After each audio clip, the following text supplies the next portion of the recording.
তো নমস্কার বন্ধুরা, আজকে আপনাদেরকে দেখাবো আমি কচুর চোখা। তো এখানে কচু সিদ্ধ হতে দিয়ে দিয়েছি, ভালো করে সিদ্ধ করব। তো এখানে দেখবো কচু সিদ্ধ হয়েছে, দেখুন সিদ্ধ হয়ে গেছে মনে হচ্ছে, দেখুন সিদ্ধ হয়ে গেছে। তো আমি এখানে ডেকচিতে সিদ্ধ করেছি, আপনারা কুকারে সিদ্ধ করবেন, তবে জলদি হবে। এই যে ডেকচিতে সিদ্ধ করেছি, অনেক টাইম কিন্তু লেগে গেছে। তো এগুলো ঠান্ডা জল দিয়েছি, এই দেখুন এখন ছাড়িয়ে নেবো। এখানে কড়াই বসিয়ে নিয়েছি, পেঁয়াজ রসুন শুকনো লঙ্কা ভেজে নেব।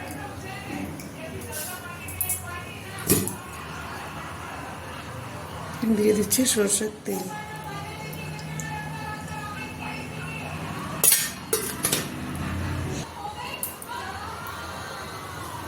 তেলটা গরম হয়ে গেছে, দুটো শুকনো লঙ্কা ভেজে নেব।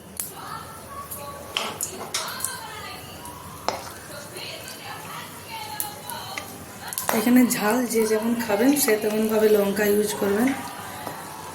আমি তো ঝাল খুব কম খাই বন্ধুরা, তোমরা জানোই।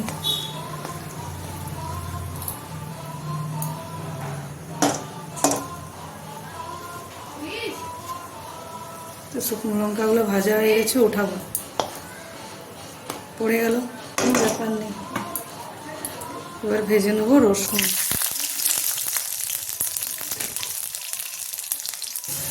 এখানে দেখুন রসুনটাও ভাজা হয়ে গেল।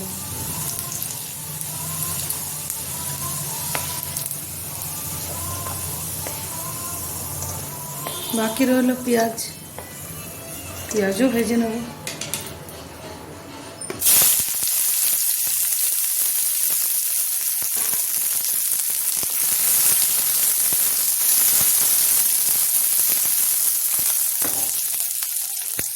এখানে দেখুন পেঁয়াজটাও ভাজা হয়ে গেছে, পেঁয়াজটা পুরো লাল করবো না।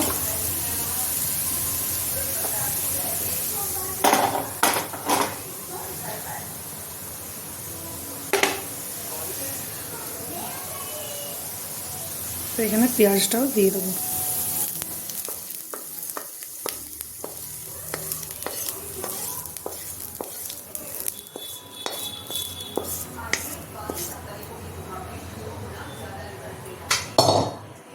এবার ভালোভাবে মেখে নেব।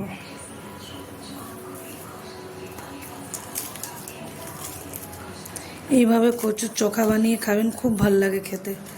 আমি ওকে খেতাম না, একবার ট্রাই করেছিলাম আমার পিসির বাড়িতে, খুব ভালো লেগেছিলো খেতে। নুন আর লঙ্কা আর রসুন আগে মেখে নেবো ভালো করে, একে একে এই কচুগুলো মেখে নেবো।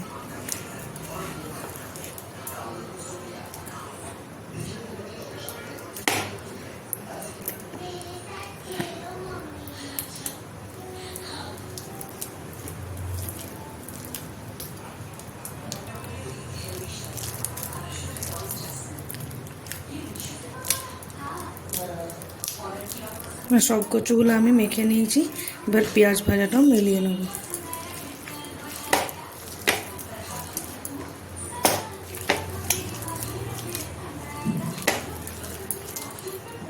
এটা গরম ভাতের সাথে খান, খেতে খুব ভালো লাগবে। তো আপনারাও ট্রাই করে দেখবেন, কেমন লাগলো কমেন্ট করে জানাবেন।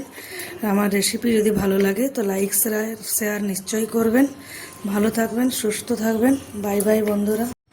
তো আজকের রেসিপিতে ছিল বন্ধুরা পেঁপে দিয়ে মুগের ডাল। তো আমি খেতে বসে গেছি, এই যে পেঁপে দিয়ে মুগের ডাল বানিয়েছিলাম। আর এখানে কচু চোখা।